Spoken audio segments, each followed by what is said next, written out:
Y'all write that down. It's end behavior and turning points. And we use this whenever we graph functions.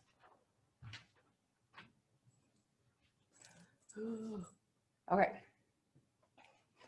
So when we were graphing things in standard form and general form, they were parabolas, right? So if it opened up, both ends of my function, they were both going up, right? And then if my parabola opened down, both ends, right, of my parabola were both going down.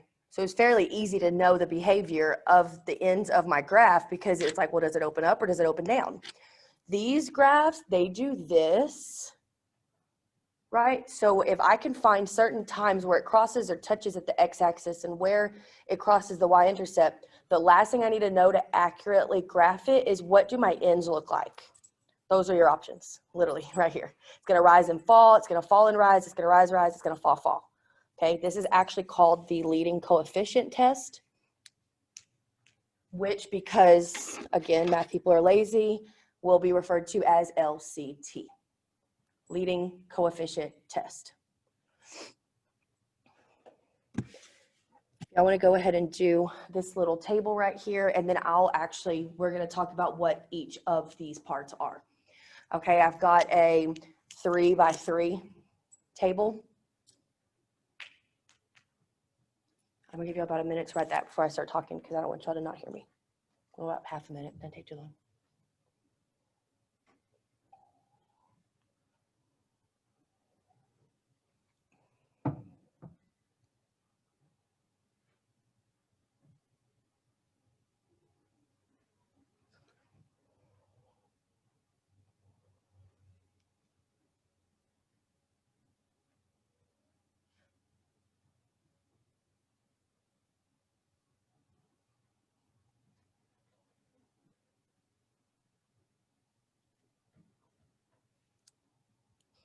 Okay, y'all. So I don't know, like for sure, if something like this would be included in the test. So personally, the way I would always remember it, I mean, of course, you'd need to know, like, you know, odd and even. This is saying A sub n, that's your leading coefficient. This is saying my leading coefficient's positive, right? Greater than 0 means positive.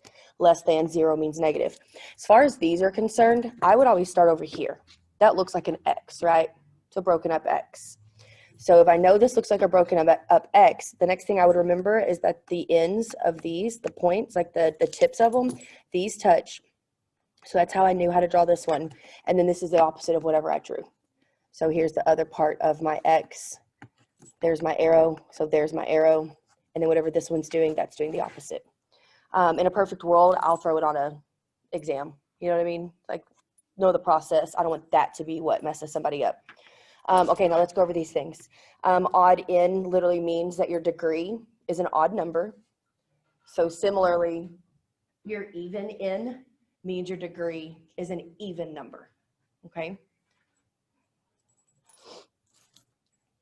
And then I've already said it once, but that A sub n greater than 0 means your leading coefficient is positive. And then if you notice, leading coefficient gets turned into, I said turned, that's funny, gets turned into LC. Lazy. It's also what that's called. So those are what the different parts is. So technically, I'm graphing a function that's like this. In order to be able to graph it properly, I need to know what my ends do. And to figure out the end behavior, I need to know leading coefficient and degree. Once I know that, I know what's going on here. Find your X-intercepts, find your Y-intercepts, and your max turning points. Those are the steps to doing the graphing of these functions. Okay. So we are actually going to graph a function. I know where I'm going, so I already have this on here, but this is what we're going to find. I'm going to try to do my scratch paper, like my scratch work here, and then fill in the answer here, y'all. It tells me to graph f of x equals x cubed, a negative 6x squared, a negative x, and a positive 6. Okay, so the first thing that I notice is that this is not like the other problems I've been doing right in the previous section, mainly because this is being cubed.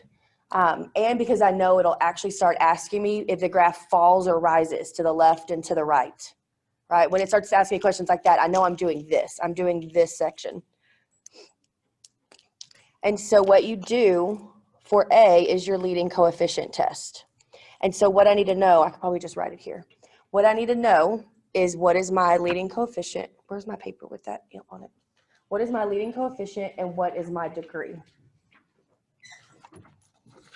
Okay, so my leading coefficient, that's 1, right?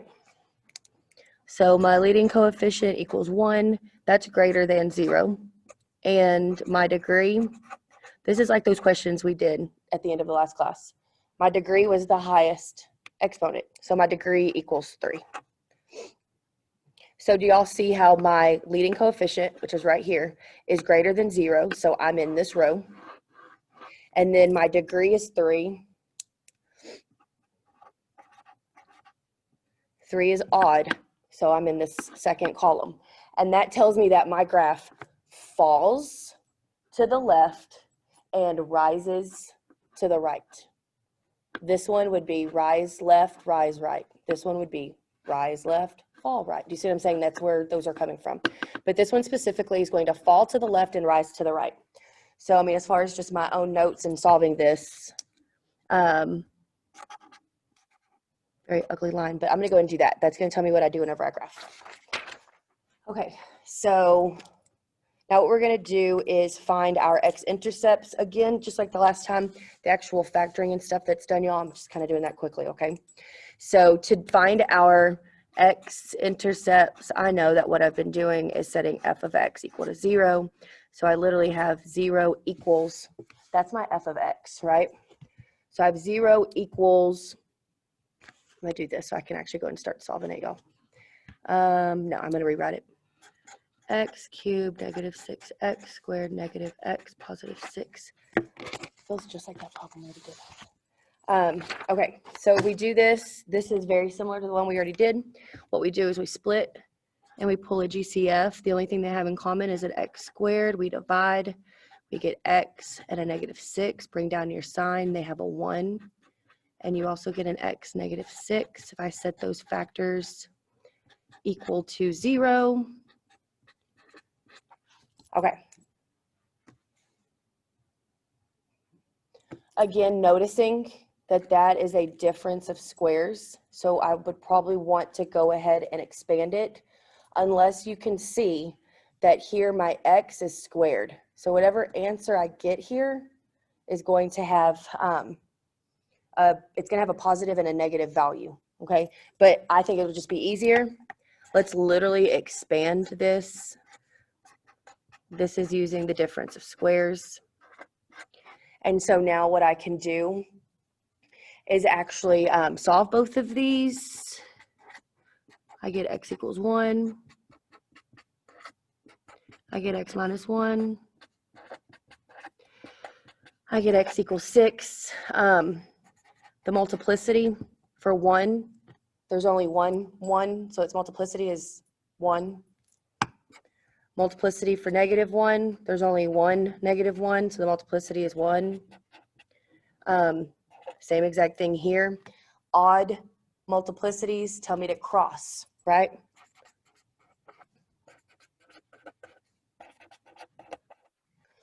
Odd multiplicities tell me to cross. Now, as far as me taking what I found here and using it to graph something, personally, I'm going to put this into a coordinated point. Yes. Oh, no, that's supposed to be a 1. Thank you. Thank you. I'd have just kept going. I wouldn't have seen it until later. There's 1, 1, so the multiplicity is 1. There's 1, negative 1, so the multiplicity is 1. And then there's also the answer, my 0, which is x equals 6. There's only 1 of them. The multiplicity is 1. That's me and my brain not getting along. We're not friends. Okay, so now as far as me taking what I just found and putting it here so that I can graph it, I need points, right? So what I do is my x equaling 1, writing this in a coordinated point would be Parenthesis 1, comma 0. I have a green, so I guess I'll use green. I know that that's a 0 of my graph. And I know that I cross, so I'm just going to put a C next to it. And then if my x equals -1, that's the coordinated point -1, 0. Also, multiplicity is 1. It's odd, cross. I just put a C next to it. Y'all, if it was an even multiplicity, I probably would just put like a capital T. It just tells me that it touches and it turns, okay? This is literally just my own stuff so that I can graph it properly. And then I know that my x equals 6, which is written 6, comma 0, and it also crosses. Okay, so to find your y-intercept, what we do is f of 0, right? That's how we find our y-intercept. So if I actually do f of 0, that's me plugging in 0. I get 0 cubed minus 6 times 0 squared, a -0 and a +6. That goes away, that goes away, that goes away. I just get 6. So this is telling me my y equals 6, but written as a point because I'm graphing. If my y equals 6, I do 0, comma 6.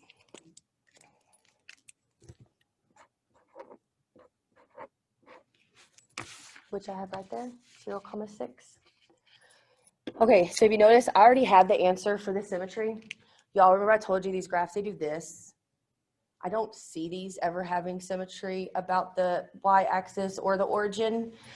Plug in -x, solve it, and you'll get neither. Okay, it just didn't make any sense to do more of that today whenever we're trying to do other things. Okay, so now I have everything I need to know to actually graph this function. Okay, so your end behaviors, I usually, even though I find them first, because the problems will have like an A, B, C, D, E part, even though I find them first, I draw them last, okay? I'm gonna look at my points. Y'all, on your homework, it won't already have these pointed out. I'm just doing it so I don't have to do notches, okay? I know that at 1, 0, I have a point, so that would be right here. And then at -1, 0, I have a point, so that would be right here. I know that at 6, 0, I have a point, so that would be right here. Okay, now that I know where I'm at on my y-axis, that's usually where you can draw your points, or you could go ahead and do your y. I just don't do it first. If you do it first on your paper and then you start putting what your x values are, you might have your end behavior here and your x values over here. You can't really connect those like that. You know what I mean? See where you are on the x-axis and then do your end behaviors accordingly. It tells me fall, rise. Does that make sense? Why I said I would wait to kind of draw those instead of just putting them in any random spot. Okay, this is what's going to help me actually graph this. Now, it told me that at the point 1, 0, right, at my x value of -1, because of an odd multiplicity, my graph crosses right here. So literally, it's going to cross right here. And then I also know that it's going to go through, my y. So that means, obviously those would connect, right? These would connect. And then at, oh, that was -1, y'all. I said 1, but that was my -1. And then at 1, 0, it told me it also crosses. That would be how it would cross at 1. And if I look here, it crosses there. Plus, I know that's my end behavior. I know I need to be going up. That's why we now do the LCT, so that we know how to actually draw these. So this would go like that. And do you see why this wouldn't have any symmetry? You can't fold it anyway and it like line itself and match. Does that make sense, y'all? Okay. I think I just used more of like a technical term whenever I did the multiplicity. And I think the examples that I'd chosen just probably weren't the, great examples. And so, of course, from that like stemmed confusion. Okay, so this is the one I didn't even do. If I didn't even do that one, then none of that's right. So it doesn't matter. No, I did that one. Okay, so now we're gonna do this one. Do you notice how this one's written in a different way? It's kind of the second example to finding the zeros in the multiplicity. There's a lot of problems like this in the homework. There may be a few where you need to factor, but instead of factoring, because look, that was the direction in the last class. Instead of factoring, if you can understand this, I think it may be easier. Where's my paper? And it's literally what we already went through over the second problem on the finding zeros and multiplicity. And it keeps you from factoring all this dumb stuff.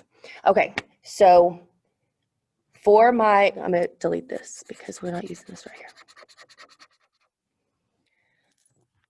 Okay, for my leading coefficient test, I needed to know what my leading coefficient was, right? And then I also need to know what my degree is. In the previous problem, this is the one we did, right? No. In the previous problem, is it right here? My leading coefficient was 1 and my degree was 3, but you notice how it's written? It's like everything's already kind of been like distributed and solved. For this one, do you see how this is considered already in factored form? If you wanted to square this and then basically use the difference of squares here, then multiply these two together and then distribute the two, and I mean, you end up getting this kind of ugly answer. You can easily find the leading coefficient and the degree that way, okay? Or what we can do is actually, you just look at this number right here.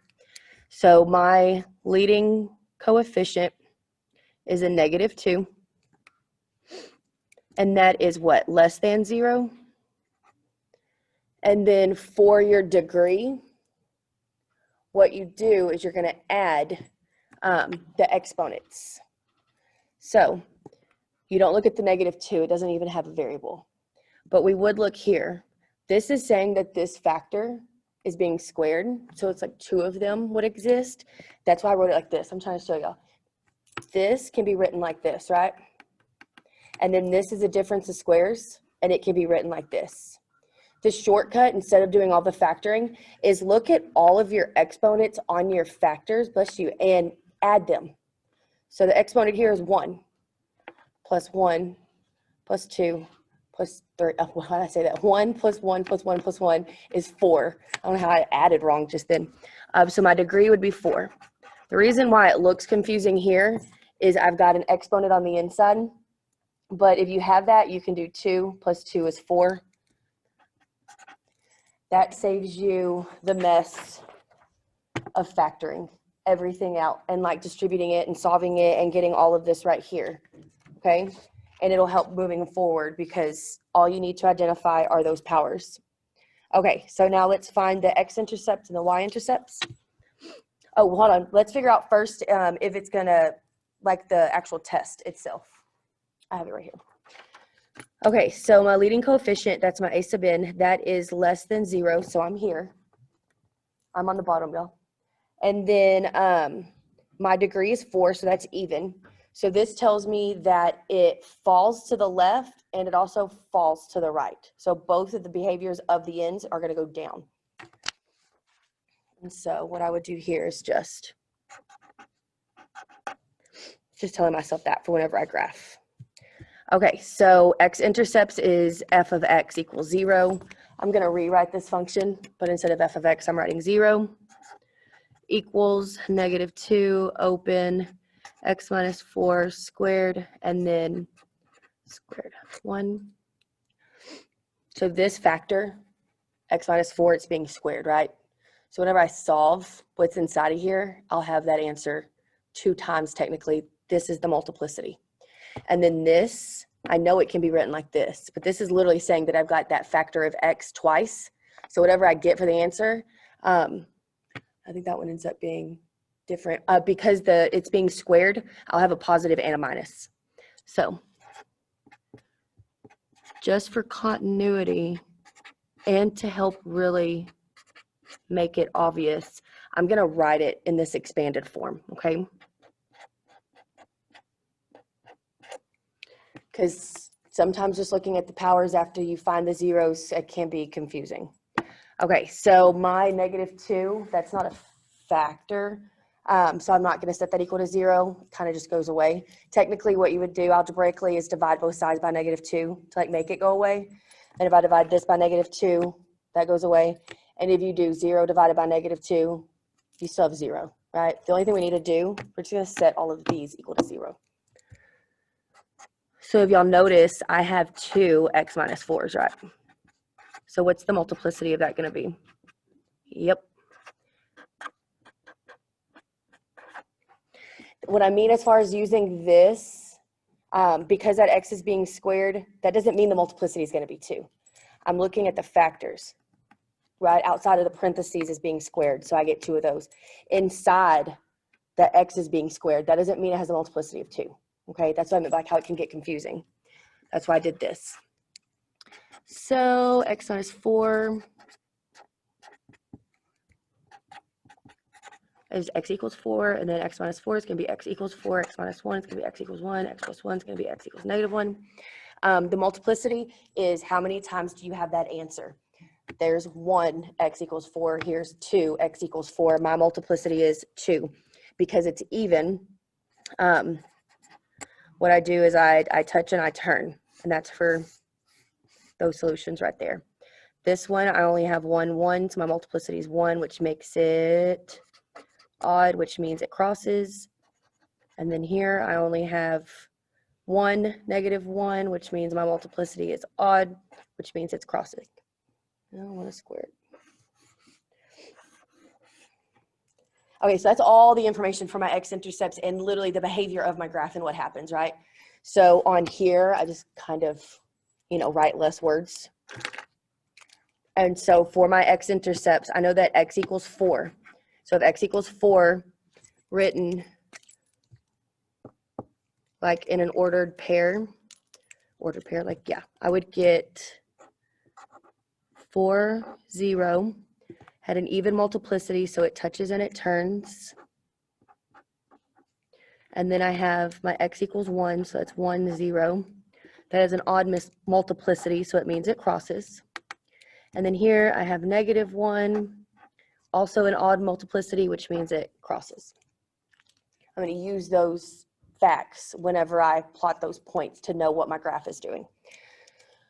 Okay, y'all. So for our y-intercept, what I do is f of 0. If I do f of 0, I get -2 times 0 minus 4 all squared times 0 squared minus 1. Okay, so this is all multiplication, right? Oh, excuse me. Equals 0, -2. Okay, so 0 minus 4, signs are different. So you subtract and you keep the sign of the larger. That's being squared. Then 0 squared is 0. 0 squared is just 0. And then minus 1 is a -1. So f of 0. Okay, so you would evaluate this first. And -4 squared is -4 times -4, which would be a +16. Okay, so 2 times 16 is 32. These signs are different, so it's negative. But then whenever you multiply it to a -1, I get a +32, right? So this is saying my y equals 32, or better put, as far as graphing is concerned, would be 0, 32. Why do I not do my dots? So 0, 32. Symmetry is neither, y'all. Like I said, plug it in if you want. It's really good practice, but you don't have to. Okay, so graphing it. My degree was what, 4? Oh, it's the wrong thing. So because my degree is 4, my max turning points is degree minus 1. So really, I don't really think you have to answer that on the homework per se. But if you're going to graph and you're questioning maybe kind of the behavior of what you should be doing, the maximum amount of turns this graph can have is 3, okay? It can have 2, it can have 1, it just can't have 4. Okay, if I can get my act together. There we go. So now I'm going to use the information that I just now found to graph this. I already knew where I was going, y'all. X-intercepts are 4, 0, and going to be 1, 0, and negative 1, 0. So I'm here and here and here. I cross the y-intercept at a positive 32. So I'm right there. Now that I kind of have the points marked on my x-axis, as far as my own homework is concerned, now I feel comfortable with drawing my end behaviors, right? And what I was told was that it actually is going to fall to the left and it's going to fall to the right. So I can just kind of roughly go like that. And now the other information that I'm told is what? That at negative 1, 0, it crosses. So that's what it means to cross. Just, there's the cross, right? I just crossed the x-axis. I know that at 1, 0, it's going to cross.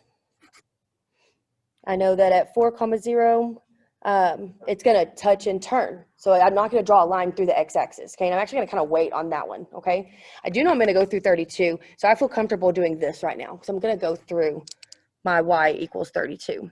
So I'm doing this, I'm doing this. I have to get back down here. So should be obvious-ish that you need to go this way, right? And because I actually crossed, I'm going to end up down here. And then I know that at my 4, 0, I touch and turn. And I also notice that the end of my graph falls this way. So you literally go up to your x equals 4 and then fall back down to where your end behavior is. 11:50 is like perfect timing. Does that make sense, y'all? It's like a lot of different steps and stuff, but it's very similar to what we've done. I did have this one thing, but I think y'all really understand it. I just pointed out a couple of different things in here, but I think we're good on that. Okay, so if y'all do have questions, make sure y'all let me know, okay, y'all? You're free to go. Oh, nope. Yep. And you know what? I have it. I had it. Yep, this is my class. I don't know why I put it in that folder. That's what doesn't help. Okay. I see Jordan. Sabrina? Clara? Yvonne? Rayleigh? Jules? Molly? Gabriella? Raymond? Hyro? Jasmine? Daniel? Giselle? Jacked up my marker, y'all. I ruined it. Anj? Colin is here. Rayshawn is here. Shrika? Sailor? Caesar? Remington's here. Gilberto? How did I mess it up? Remy is here. Maddie is here. Ashlyn is here. Brian, Braylee, Neek. I saw Neek. Thank you, Neek. And Braylee's here. Okay. Yay. Awesome. Thank you all so much. And thank you very much. And thank you very much. And that's it. Yeah, no, I remember. Okay. Literally, you're just gonna go in. It should ask you for the password, and you just type in the word ready. Okay. I don't know. I just want to delete the password. It doesn't make any sense. No, if it's like, hey, I know for a fact I can take it and pass it, then do it. Okay. But if you're not even sure, honestly, y'all have another attempt. I won't even worry about it just because this is so. Okay.